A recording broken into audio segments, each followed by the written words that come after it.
Hi friends, నేను మీ Devi Shekhar. Welcome back to my channel. మా విజయవాడలో దసరా సంబరాలు అంబరాన్ని అంటేలా ఉన్నాయండి.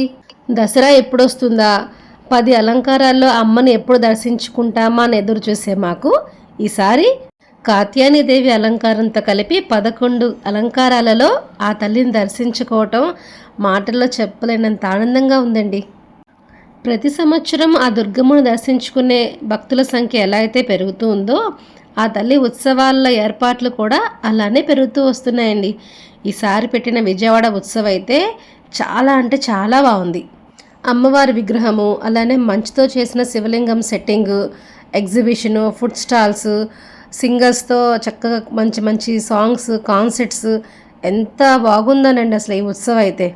ఈ దసరా హాలిడేస్లో పిల్లలకి మంచి ఎంటర్టైన్మెంట్ అండి. ఫుల్ టైంపాస్ అయిపోతుంది అనమాట.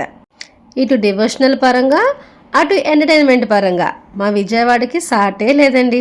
మరి ఈ దసరాని మీరు ఎలా జరుపుకున్నారో కుదిరితే కామెంట్స్లో షేర్ చేయండి.